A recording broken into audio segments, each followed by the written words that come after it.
Hello everybody! I need to buy a new microphone cable because my microphone cable keeps falling out of my microphone. It's very irritating.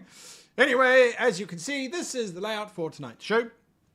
There was no fancy opening or anything like that because we don't often live for very long in the Fabled Lands, and I thought, well, what's the point? However, if we do start to survive a little bit longer, I might be inclined to do something of an opening. Anyway, so welcome to tonight's stream, the first adventure in Fabled Lands. This Fabled Lands is a wonderful series of books written by Jamie Thompson and Dave Morris. And what makes these Choose Your Adventure books different from, say, for example, Lone Wolf, is that in the book you can travel from one book to another all over the map. And the adventures are completely open plan. It's not like there are very long adventures. So there we are. Some fantastic names in chat tonight. Shoo He Him level 3. Hello. How long has it been since you've been in one of my streams? What a wonderful blessing to have you here. And we've got the amazing Laura Bones 79, the moderator of the channel and all-round basic goddess type person. Nice to have you here. I see some other names as well. Richard Gleason, who was part of the tragic Fabled Lands we ran before. So yes, let's see what we can do tonight. So we've got a couple things. Once again, a massive thank you to Michael Helvenstein. Michael, anyway, he created the app that you see behind me, which allows me to add details on and then also roll the dice live so that we have no cheating and all that kind of wonderful stuff. This is the app that he wrote. Well, it's not really an app, it's a web-based application, I should say. So there we are. Another great thing is that these books are still available on Amazon if you head on over to our website, www.greatgamemasters.com. You'll find our Amazon store and the links to these books in there as well. So yes, a lot of fun. Right, so on with it. Time to create our adventure. And the very first step that we have to do is to choose our profession. And if you are new to Fabled Lands, I will also be explaining how everything works. So don't be perturbed, don't be worried. I will explain how everything works and we shall take it from there. Right. Oh yes, I forgot. I can resize the map. So if we need to resize the map, we can resize the map, and then I'll just get myself out the way, if you please. I can move further down, and I can shrink. Oh my God! Bye bye. Goodbye. I'm in a good mood. So yes. Anyway, that's where I'm going to sit for now. Oh dear, see what happens when you touch things. Look at what happens when you touch them. Leave them alone, for heaven's sakes. All right, fine. Okay, good. So we're going to roll 1d6 to begin with. And this is going to determine our class. And boom, there we go. And it is a 2. Ooh, very interesting. So there are 6 classes that you can play within Fabled Lands. A priest, a mage, a rogue, a troubadour, a warrior, and a wayfarer. And we've rolled a 2, which puts us as a mage. Now, the mage has got a particularly low charisma score of a whopping 2. Combat of 2 as well, which is... yeah, well, let's just say it's not good. Magic of 6. Magic doesn't really come up, and you can't really use it in combat either. Sanctity of 1. Right. Scouting of 5. Yeah, all right, okay.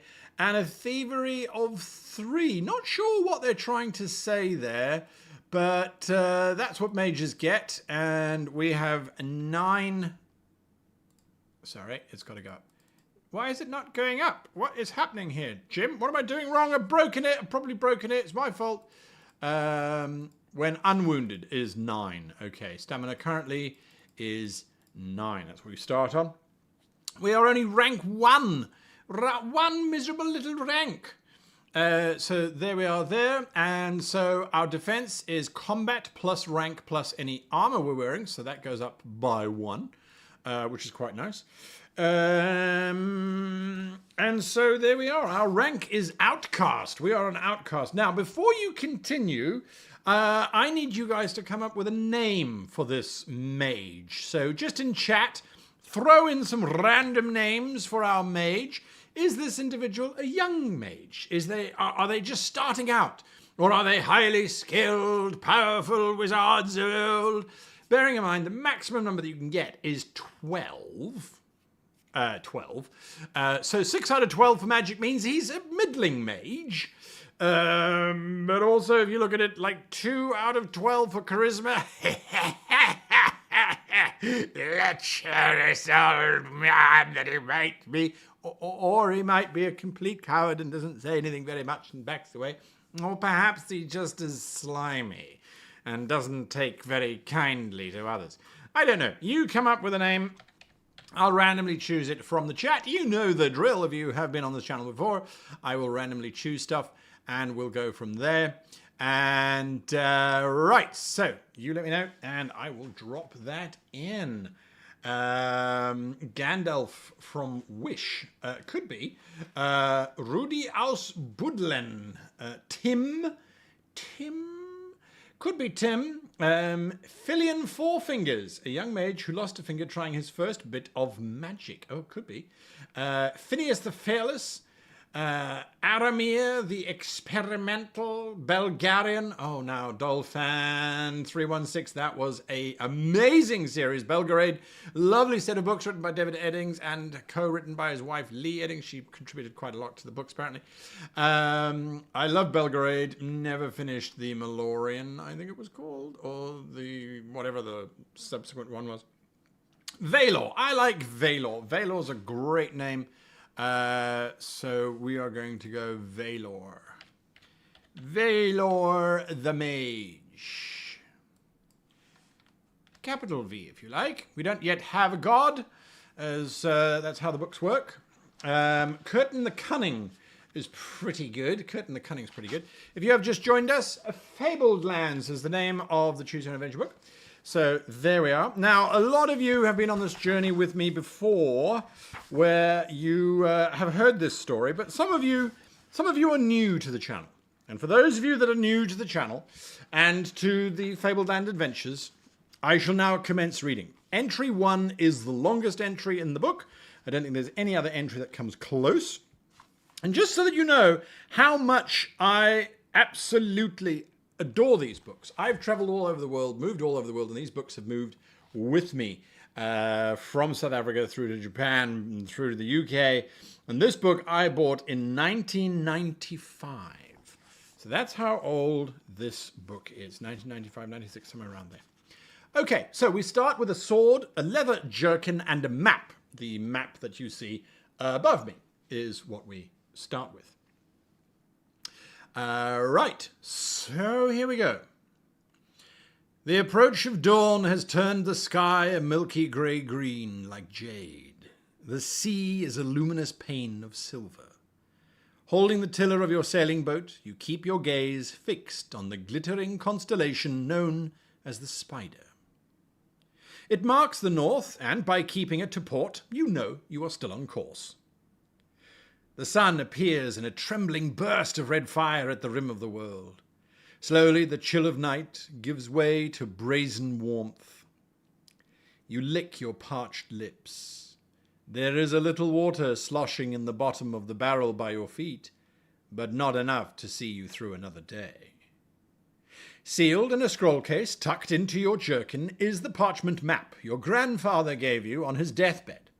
You remember his stirring tales of far sea voyages, of kingdoms beyond the western horizon, of sorcerous islands and ruined palaces filled with treasure.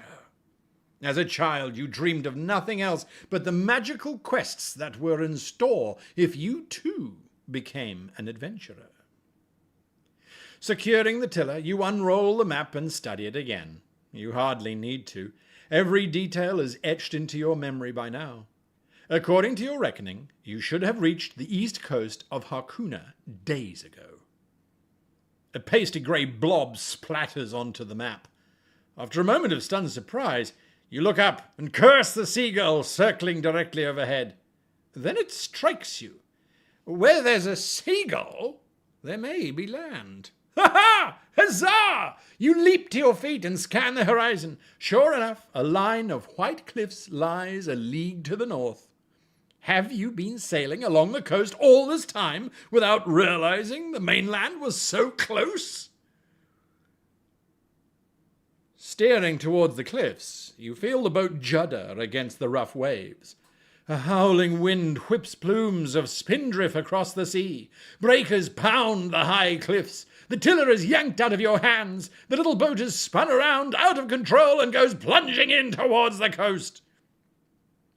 You leap clear at the last second. There is a snap of timber and the roaring crescendo of the waves, and then silence as you go under. Striking out wildly, you try to swim clear of the razor-sharp rocks. For a while, the undertow threatens to drag you down. Then suddenly a wave catches you and flings you contemptuously upon the beach. Battered and bedraggled, you lie gasping for breath until you hear someone walking along the shore towards you. Wary of danger, you lose no time in getting to your feet. Confronting you is an old man clad in a dirty loincloth. His eyes have a feverish, bright look that is suggestive of either a mystic or a madman. Ha ha! Ha ha! Turn to 20. Right, where are we? Turning to 20. Well, well, well, what have we here, friends? Asks the old man. He seems to be talking to someone next to him, although you are certain he is alone. It looks like a washed-up adventurer to me, he says in answer to his own question. All wet and out of luck. Ha. He carries on having a conversation with himself, a conversation that quickly turns into a heated debate. He is clearly quite mad. Excuse me! You shout above the hubbub in an attempt to grab the old man's attention. He stops and stares at you. Is this the Isle of the Druids? You ask impatiently. Indeed it is, says the old man. I see that you are from a far land, so it is up to me to welcome you to Harkoona. But I think you have much to do, for it is written in the stars that someone like you would come. Your destiny awaits you. Follow me, young adventurer. The old man turns smartly about and begins walking up a path towards some hills. You can just see some sort of monolithic stone structure atop one of them. Come on, I'll show you the gates of the world, the old man babbles. So we have a choice, and this is where you come in. We have 3 options, and so to do these options, what we do is we run a poll, and we have option of 192, an option, and I'll tell you what these options are, 128, and a final option of 257. So these are now in the poll, should appear in your chat. 192 is we follow him up the hill, this crazy old man. 128 is that we explore the coast that we've washed up on. Or 257 is we head into the nearby forest. So those are the choices that we have. Bearing in mind, if you look at the map directly above my head, you'll see that on this side, there is a very small little island called the Isle of Druids. We've washed up there. So we need to find a way to get off of this island and actually get onto Harkoona, because we haven't actually arrived on the island. But that's what insanity brings with you. Inaccuracy, as one might expect from the non-magically inclined, of course. Right, so whilst that poll is running, usually what we do is we wait for 50% of you guys to vote on the subject. We haven't got there yet. We still need a few more votes to go. So far, everyone is voting to follow with him. As those of you who have read these books before, you probably very well know what's going on. Although I do urge you not to use your previous book experience. to make your decisions, even though you might be trying to expedite the fact that we should be getting off of this particular island and onto the mainland, which is much safer. Oh, we've died there so many times. So many corpses littered all over the place. Okay, just a few more votes to come in, and then we will close the voting and head in the direction that you have chosen. Okay, so we've got enough now. I'm going to end the voting. It is pretty much in favor of 192.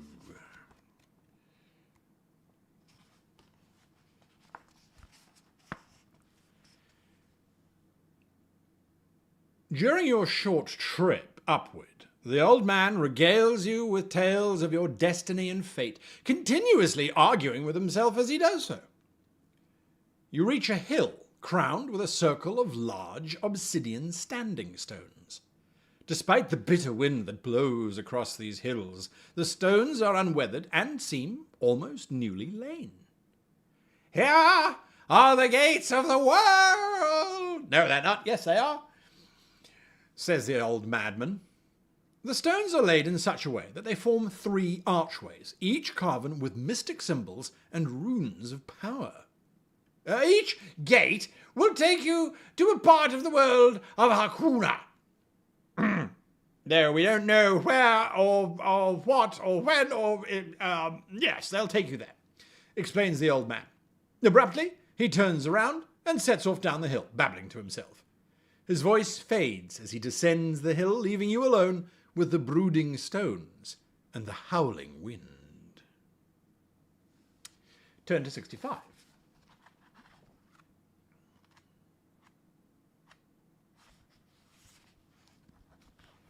There are 3 stone gates engraved with ancient runes. Each gate is marked with a name: Yellowport, Marlock City, and Wishport. From here, you can see the coast and the whole of the island, which is heavily forested.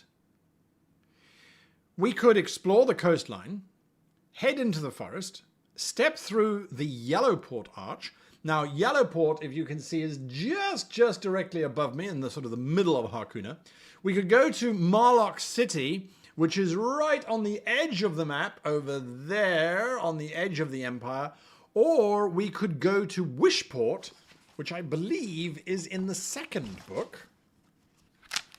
Let me just double check if memory serves. Where is Wishport? Where is Wishport? Can't remember now. Gone blank. Wishport. Wishport, yes. Wishport is in the 2nd book. Now, just so that you know, before you wildly go running off in various directions, Wishport and book number 2 does assume that you will be level 2, rank 2 or higher. So we can go there. Choice is yours. We've never been there before. So we've got Explore the Coastline, which no one really voted for before. So I'm going to add it anyway. Then we've got Suspiciously Head into the Forest with the same number, page number before, 257. We've got Go to Yellowport on 8. Go to Yellowport on 8.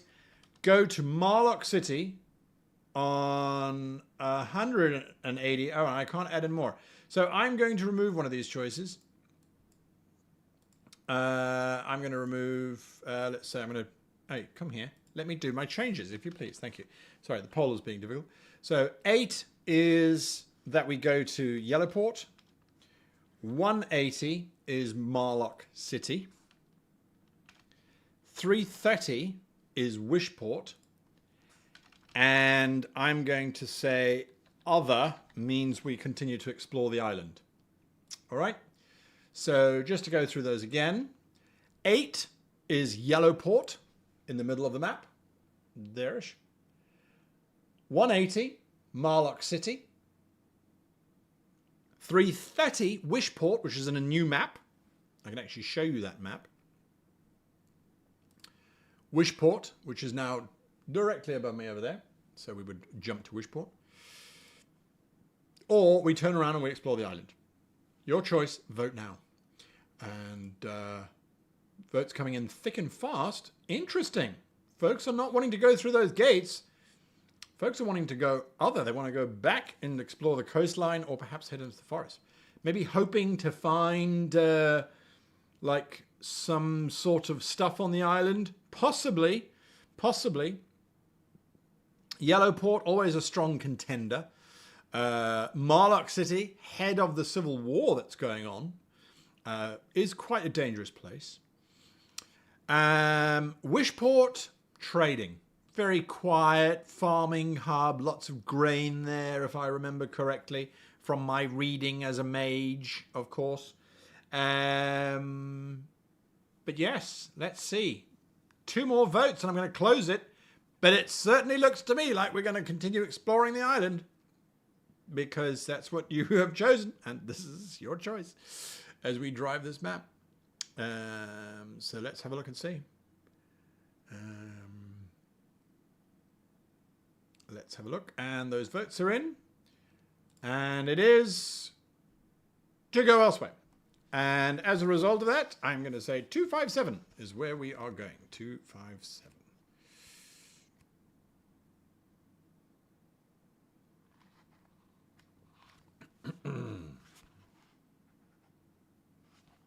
Heading into the forest. The trees are closely packed, leaning together as if in conference, whispering quietly among themselves. Birds twitter in the distance, and slivers of sunlight lance down through the musty gloom. As you proceed along a forest track, you think you hear a rustling in the bushes. Later, you spot a shadowy figure darting through the trees. Or was it your imagination? An animal's snuffling sound right behind you makes you spin around, but there is nothing there. Make a scouting roll at difficulty 10. Okay, whenever we're making a roll, we roll 2d6. Do we roll 2d6 or do we roll 1d6? I have forgotten the rules. This has been so long. Rank, abilities, the lowest possible ability. Does anyone remember immediately? Positions, blah, blah, blah, blah. You roll 2 dice and add your score to the ability. Okay, great stuff. I was correct. Right, 2d6. Here we go. Wow, I've got to click on it first. And shebang. 6 plus 5 is 11. We only needed a 10. That's 630. I don't think we've ever succeeded at this one before. 630. I see you, creature of the forest. You struggle deeper into the forest until you come to a thick wall of impenetrable thorn bushes. Circling it, you find there is a break in the hedge, but it is filled by a large tree. To your surprise, a face forms in the trunk and speaks in a woody voice. None shall pass! Begone, Belrock of human! Oh, right. Okay. Well, there you go then. Okay, so if you have the code word apple, we do not. We can return to the trading post. There's a trading post here on the island, I guess. We could attack the tree, or we could try to persuade it to let us pass. I think unless there is great consternation, since we are at the tree, we should try and persuade it to let us pass. I can't see any harm in that, surely. If it says no, we'll just go back to the trading post, or we'll leave. But attacking the tree seems futile. We only have a combat of 2, so let's see if we can persuade it to pass. 2, 3, 7. I mean, our charisma's not great, but the dice roll might be in our favor. Ha! Ha ha ha! Ha ha ha! You explain what a tree lover you are, and that your heart has always been at home in the forest. I love wood! I mean, how else are you going to light your fire in your wizard's tower? Build a tower to reach the stars, to gaze in wonderment at the gods' works. You've got to chop down a whole forest to do that, trust me. I can tell you now. You portray yourself as the greenest adventurer. Even my boat didn't have any kind of thing. It was all powered by me. Yes, the boat was made out of wood, but I'm pretty sure the wood it was made out of probably died of natural causes, or it was cut down. All right, we have to make a charisma roll. We add 3 if we are a wayfarer. No. And we add 1 if we are an initiate of Lacuna. No, we're not. So we're just going to roll the dice and see what we get. Big numbers!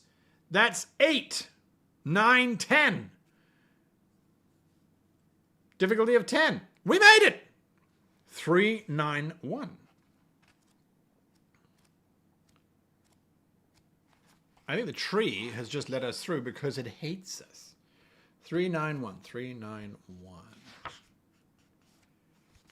Well, I suppose I could let one such as you through, the tree says thoughtfully. Then it uproots itself with a great tearing sound and shuffles out of the way. There you go, young Baggins, says the tree. You may pass. You walk through the thornbush gate, confused and wondering how the hell the tree knew your name. But beyond, you find several huge oak trees whose branches are so big that they are able to support the homes of many people. 358.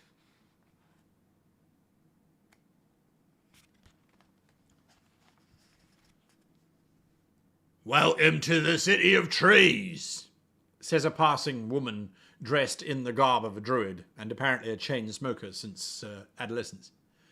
The city has been built amid the branches of several mighty oaks. Ladders run up and down the trees to houses that perch precariously on the branches. You are not allowed into any houses, but the druids allow you to barter at the market. Items with no purchase price are not available locally. Well, we got 16 shards. You know, that means we could buy nothing. Absolutely nothing. Because the cheapest thing here is 50. Right. Oh, well. When you are finished, if you are a wayfarer by profession, which we are not, go there. Otherwise, you leave the city of trees. Turn to 678. 678. I think this may all have been in vain. 678. Where the hell is 678? Right at the end. 678. If you have the code word Aspen, turn to 195. Otherwise, read on. The journey through the trees proves a difficult one. Much more so than when you first ventured into the forest. Make a scouting roll at difficulty 10. Well, we couldn't buy anything. We spoke to a daft old tree, and now we're lost! We're lost! We're lost! We're lost! We're lost!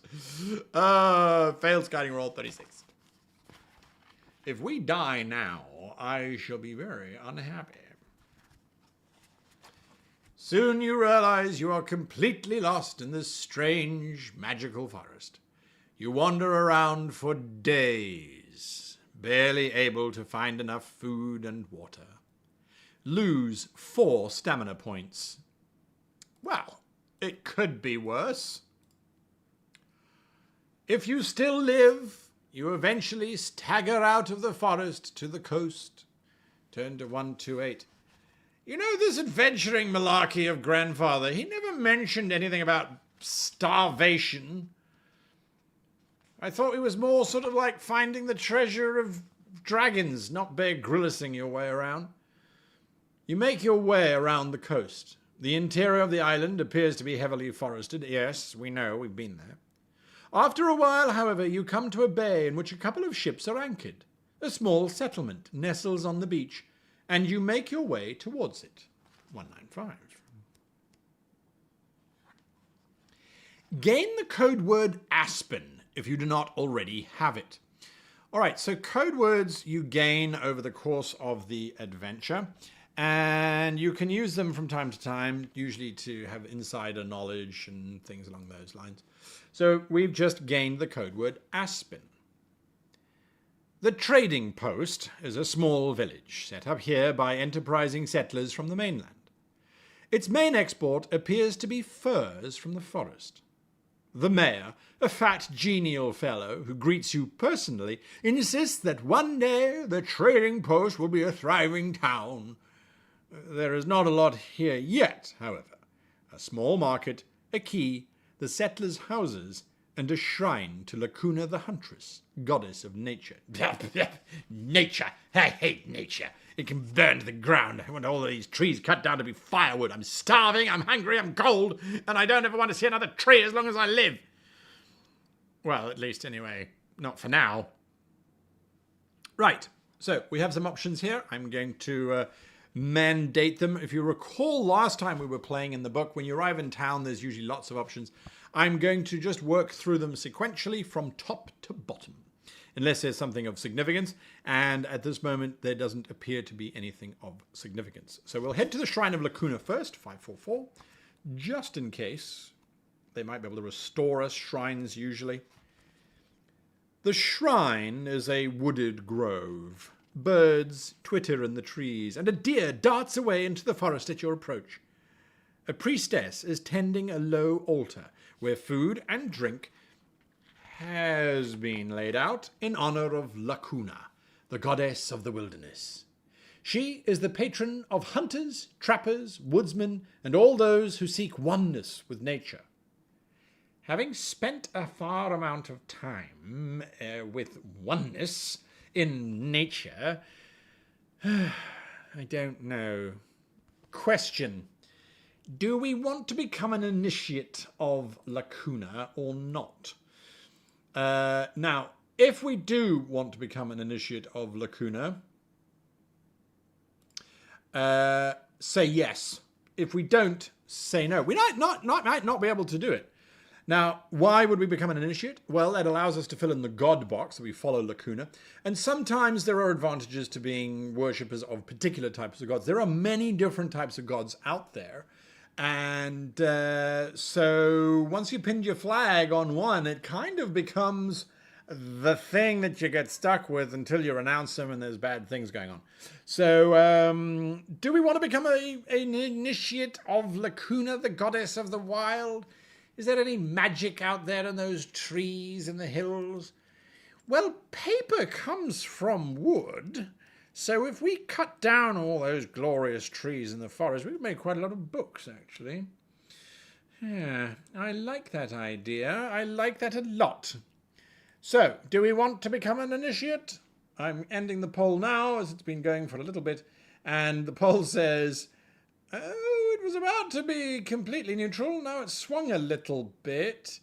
43, oh, there we go, 40 to 60. I'm ending the poll now. Oh, let's see what happened, because I ended it. 60 say no, so nope, sod them. We're off, leave the temple, 195. There's no point in visiting the market. Let's visit the Green Man Inn, 181. We have no money. Well, we've got 16 shards. The Green Man Inn costs you 1 shard a day. Each day you spend here, you recover 1 stamina point if injured, up to the limit of your normal unwounded stamina score. When you are ready, go back to 195. It's not pretty. It's not pretty, but it is nice. So we need to recover 4 hit points, so it's 4 days in a beachside holiday. I mean, it's not bad. It's not bad. It could be worse. Beachside holiday. I'll take that. Puts us back on 9. I mean, whether you got 16 or 12 shards makes no difference. Silly people. Let's visit the quayside. Perhaps we can get a ship off of this miserable rock. 332. The quayside at the trading port is a simple affair without the harbour facilities or the shipwrights of larger ports. There are no ships available to buy here, but if you already own a ship, you can buy and sell cargo. Oh, to own a ship! Oh, to own a ship. Nonetheless. We don't. You can buy one-way passage to Yellowport for 15 shards.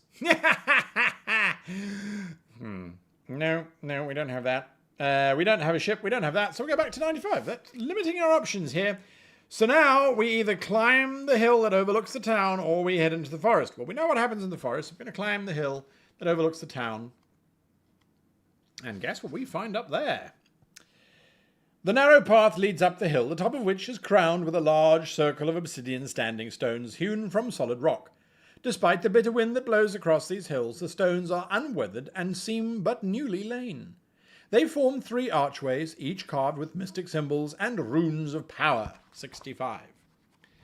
Well, after bumbling around on this miserable island for the last few days, I think it's time to leave. Don't you? And so that brings us back up to that wonderful option of starting a poll of, wait, where the hell are we? 65, weathered stones, the 3 gates, yes. So, where are we going? 8.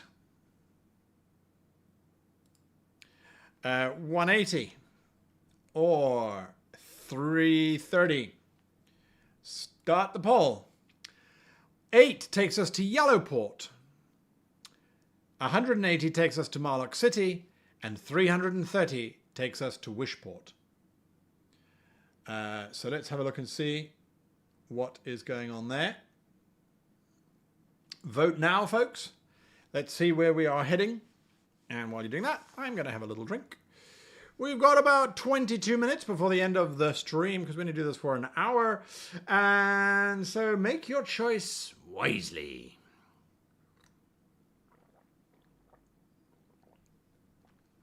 Just bear in mind that these solo plays happen every Tuesday at 8 p.m. GMT. And we don't always play Fabled Lands. We did Star Trek last, where we had a fairly successful mission. We only nearly blew up the starship Plato. And before that, we were doing Lone Wolf. So we always get to vote. The voting always happens on the YouTube community tab. So Fabled Lands was voted for. And remember, if we die twice in the same evening, it's game over for Fabled Lands. All right. I need 2 more votes. If you haven't voted yet, jump on and vote. If you are obviously driving, don't do that at all. If you're at work and you can't just slip on over to the YouTube channel, I understand and I appreciate you for joining me and keeping me company nonetheless. It's a good group of folks. And so here we are. Voting is in. I will close the voting in 3, 2, 1. Happy New Year! Closing the poll now. All right, the poll has been closed. And it says that we step through the arch to Marlock City, 180. All right, what a nice, interesting start.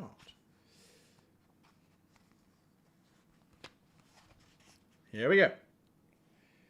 You step through the archway. Immediately, the symbols on the stone begin to glow with red-hot energy. Your hair stands on end and your body tingles.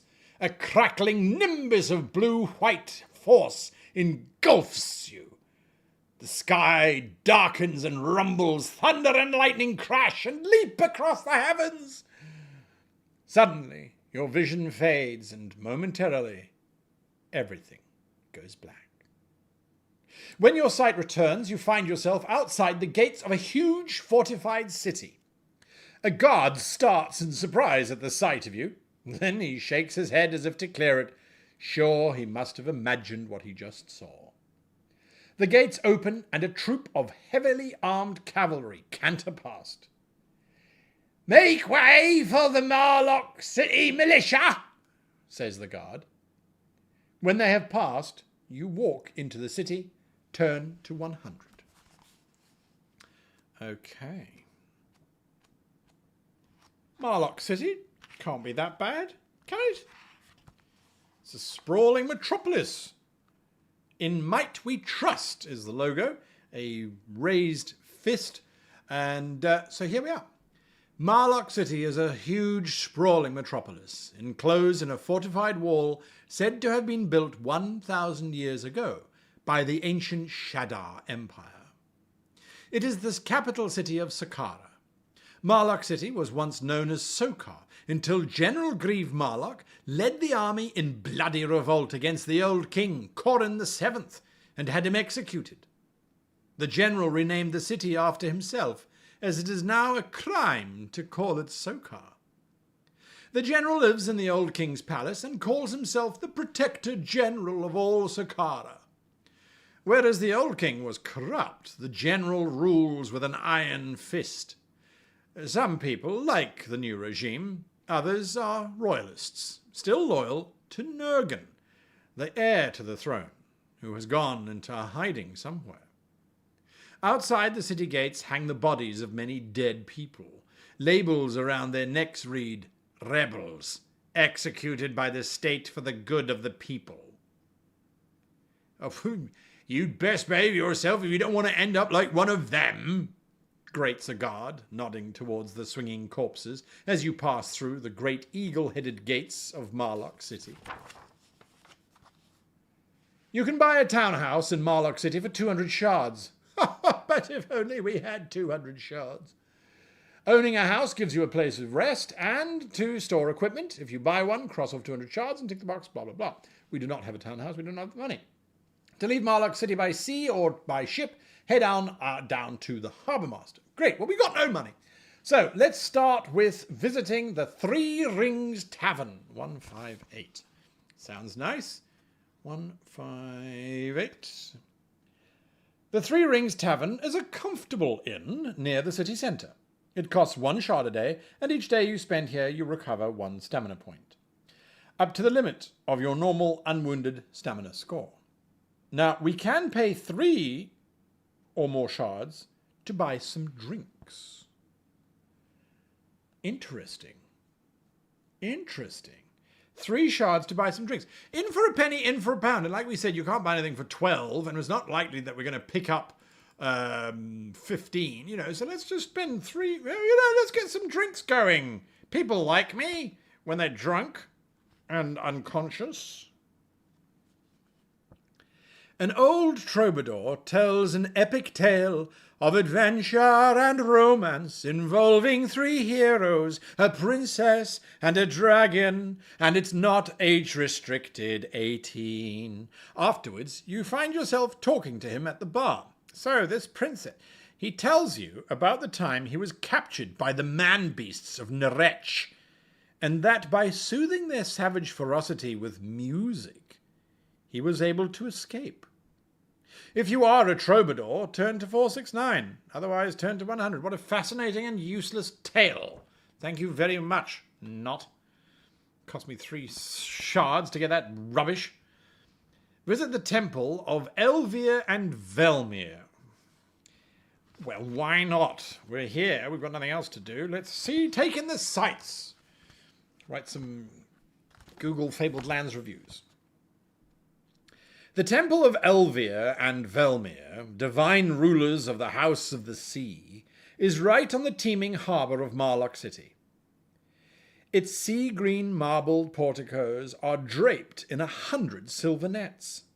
Brother and sister, Elvir and Velmir, rule below the waves. Elvir brings the souls of the drowned in his nets before his sister Velmir for judgment. A swaggering ship's captain emerges from the temple, saying to you in passing, "Never, I mean never go to sea without paying your respects to the twin gods, unless you want to sail through a world of storms." Well,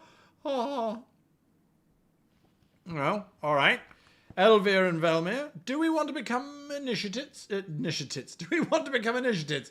No, we do not want to become initiates. Or maybe we do. Do we want to become initiates of Elvir and Velmir? Do we see lots of water, lots of coast in our future?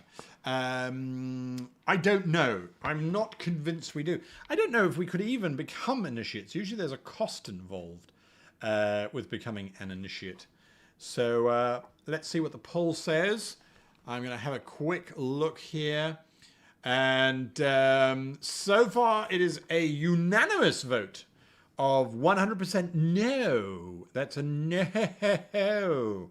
We don't care. We're going to stay on land. And that will be that. There's some mind changing going on. There's some crossing of the seats here. 36% are now saying yes, 67% are saying no. But I'm going to close the vote now because it's not that important. And so I'm going to say, right, let's do that. And so the vote is 71% say no. So with that, we leave the temple on 100. I must say, not a lot going on in this blasted city.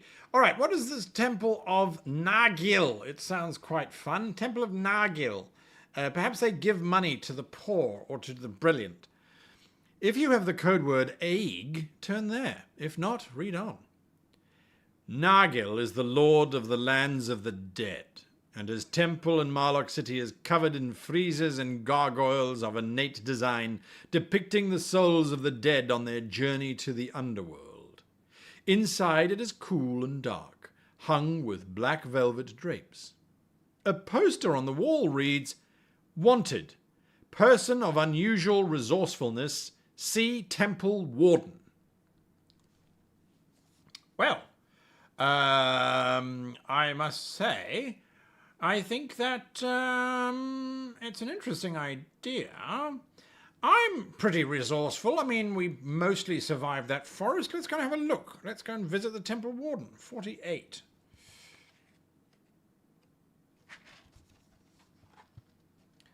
The Warden is in charge of security. We've had an unfortunate accident, he says. In the crypt below the temple, we sometimes experiment with the corpses of the dead. You know, the occasional zombie, that sort of thing. Part of the rituals in honor over the particular aspect of Nargil we revere here. Raising a family and that sort of thing. It seems, however, that a particular zombie creature has escaped from the pits and is currently terrorizing the city at night. Although that's rather an extreme description of what it's doing. It's merely feasting on innocent bystanders, mostly the infirm, those unable to run away, not really being aware of where they are. Nonetheless, we'd like someone like you, resourceful, strong, good at combat, very sanctimonious. Someone like you could you could sort the problem out before the city militia get to hear of it, and all you need to do is simply destroy it and bring me the ghoul's head. Very easily, and we'll reward you quite a lot, actually. If you want to take up the mission, record the code word egg. Oh yes, they're not particularly fond of the light, so search for it at night. It's a bit of a joke there. Yes, search for it at night, says the warden as you leave. So I say we take this job. It's not a difficult one. Gives us a new code word as well. Egg. Egg. Thank you very much. And we go back to page 100. Where are we? 100. Okay. So that was Nargil. Okay. I mean, you know what? That's pretty interesting. Let's go to Sig. Now, the Temple of Sig. Lots of temples in Marlock City. 2, 3, 5. Suppose there's lots of money to be made if you are a temple. 2, 3, 5. Here we are. No. Not really us, actually. The Temple of Sig, the Cunning, patron of vagabonds, troubadours, lovers, thieves and rogues, is a ramshackle warehouse in the poor quarter. Inside, however, there is so much wealth it makes you gasp. The idol of Sig, a saturnine, two-faced young human of indistinct sex, is covered in gems. As you can see, we've been made rich by generous donations, says a black-robed priest. We could seek an audience with the high priest, Become an initiate, renounce worship, seek a blessing, or leave the temple. We're not thieves. We're not wayfarers. We're not troubadours. Thank you very much, but we not. No. Let's look at Elnir, 568. Is there no god to magic, 568? No one out there willing to observe our glorious power? 568. 568. The Temple of Elnir is a single spire reaching skyward. Eagles roost in its lofty belfry. They are sacred to the priests of the Sky Lord. Elnir is the divine ruler of the heavens, patron of statesmen and kings, and his sons are the storm lords. Thunder is the sound of the sons of Elnir smiting the cloud demons. 'Tis. I saw them once. Well, I saw the clouds. Anyway, says a passing peasant. We could become an initiate. Do we want to become an initiate of the god of kings? I mean, well, I don't think we want to become an initiate of the god of Elnir. Mumble. No point in going to the market. Can't go to the harbour mast. We've got no cash. We could go to the Merchants Guild. Let's see what's happening there. 571. 571. The Merchants Guild of Marlock City is a large, multi-storied building of marble. Inside, many clerks and scribes are hard at work. Here you can bank your money for safekeeping or invest it in guild enterprises in the hopes of making a profit. A sign on the guildmaster's door, however, reads, "Help wanted." I don't think they take investments of 9, but help is help. So let's visit the guildmaster. 290. I mean, I suppose this is what adventuring life is all about that grandfather was going on about. You know, wandering around, dirt poor.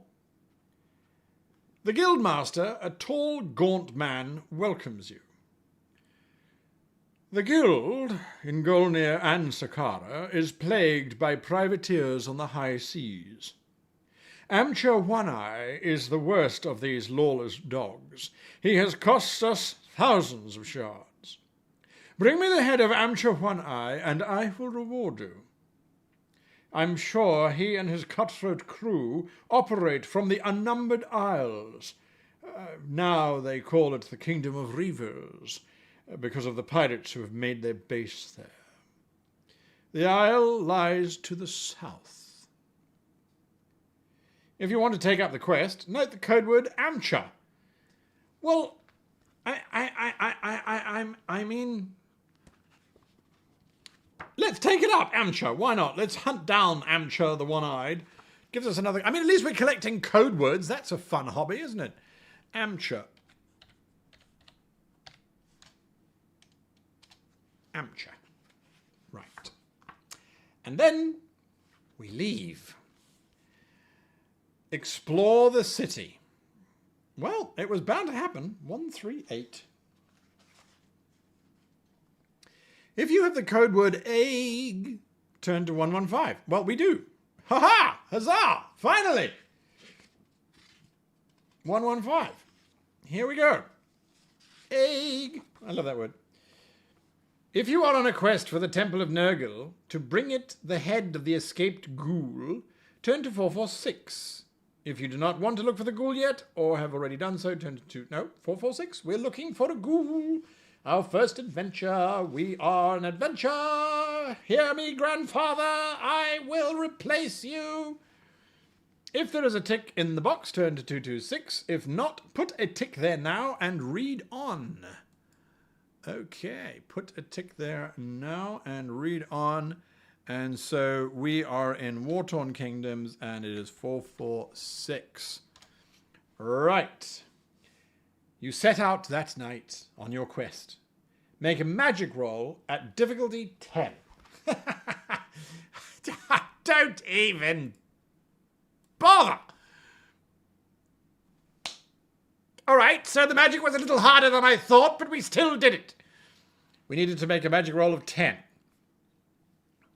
Cutting it a bit fine. The spell to find the ghoul will still work. I'm fairly certain of it. Probably.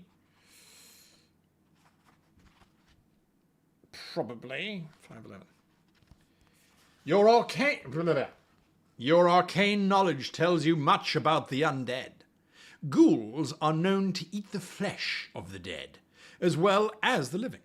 They like to make their homes in crypts and graveyards, and they never venture out during the day, as sunlight burns their pallid undead flesh.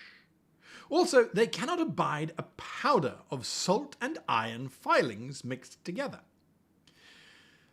You can purchase these ingredients for 15 shards at many a market stall. If you make the purchase, note that you have salt and iron filings on your adventure sheet.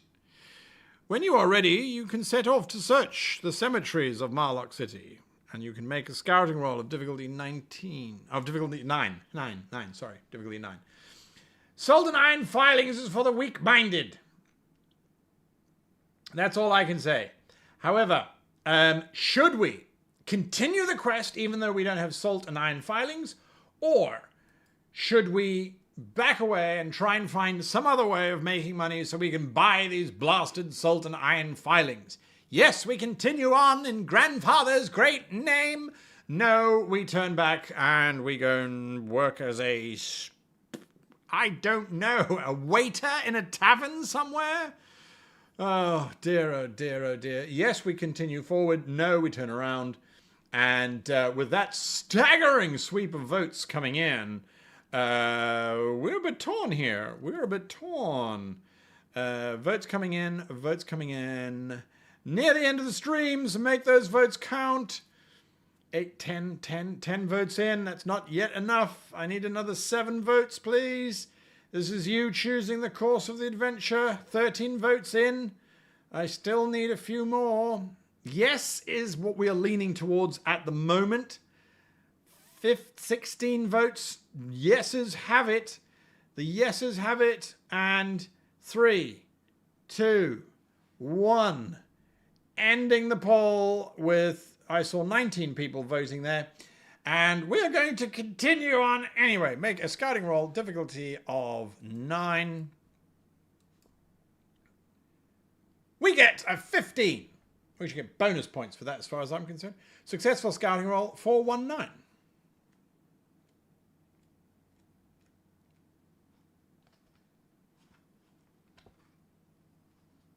The trail of gruesome murders and tales of terror leads you to an old cemetery in a near-deserted part of the old quarter.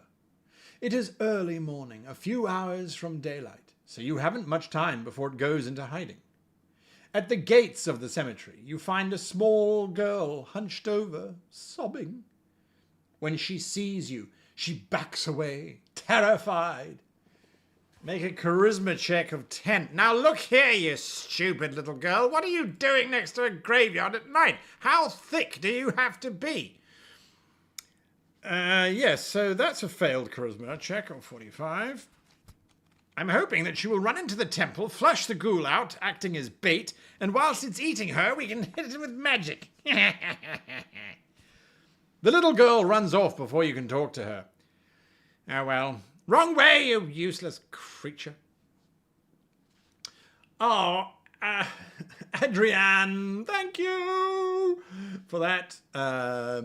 Right, the little girl runs off before you can talk to her. You tread your way through the pitted tombstones and brooding crypts of the cemetery under a pale moon that bathes the graveyard in a sickly, pallid light. Suddenly a foul stench fills your nostrils, and a figure rises up out of the shadows.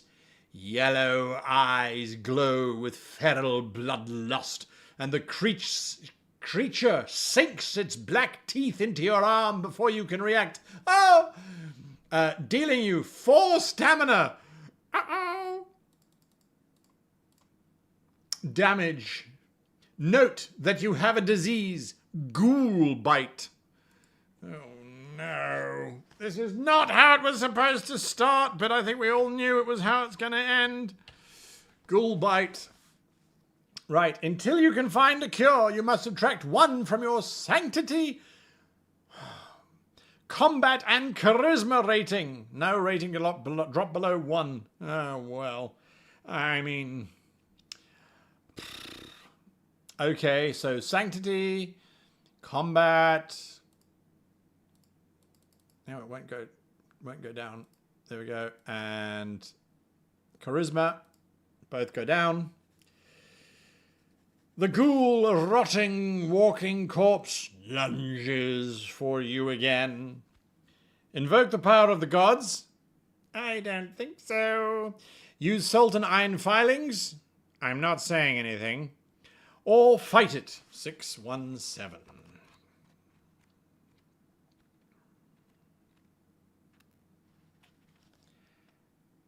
A desperate battle ensues.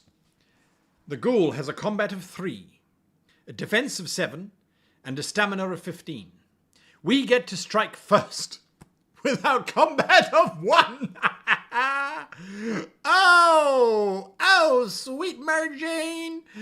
Oh, I wish I could use magic right now. Our attack, Fatah, is 8-9. And the ghoul's combat is... the ghoul's stamina is 15. So 9 minus its 7 means it takes 6 points of damage. Which I'm going to log here. I'm just going to say 6. All right. It gets to attack back, however. So it rolls 2d6. Yes! That's exactly what we want. But we're going to need that roll like 500 times. So its combat is 3, 4, 5. Our defense is 3. We lose 2 stamina. So unfair that it bit us for 4. I mean, good heavens. Our turn to strike back. Oh, grandfather, if you are listening now, time to protect. Become that spirit that saves me from Dolsh. So that would be no damage to the ghoul.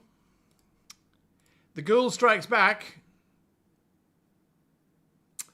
That would be a 4, plus a 3 is a 7, which means we would take 4 damage.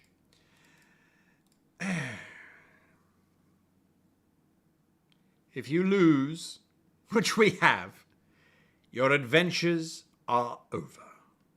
Unless you have a resurrection deal from Nargle. Well, that was fun. Why is someone saying you should be at 3? Yes, you took 5 off. 4 damage means 5 HP left. Okay, so hang on a moment. That means we might still be alive, because if I was meant to be on 5 and he now did 4 damage, that means I'm left on 1.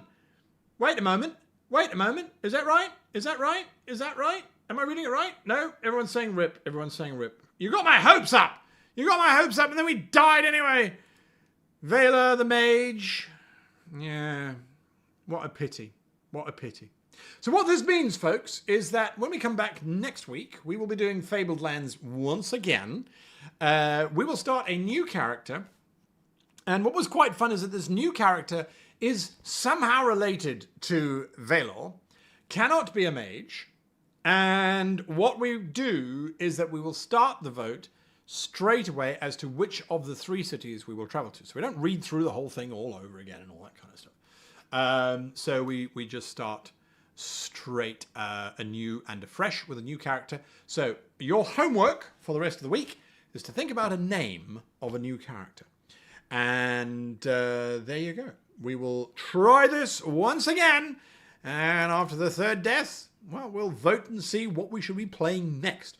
Maybe we're just not very good at Fabled Lands. Maybe I'm not very good at Fabled Lands. I don't know. Anyway, thank you all for being part of this stream. I really appreciate it. Let me do that symbol, which I haven't done for a very long time.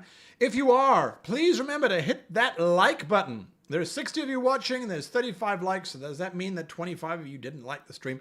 If so, that's absolutely fine. It's your prerogative. Remember, main videos come out on Mondays and shorts come out on Thursdays. So you can join us for that as well.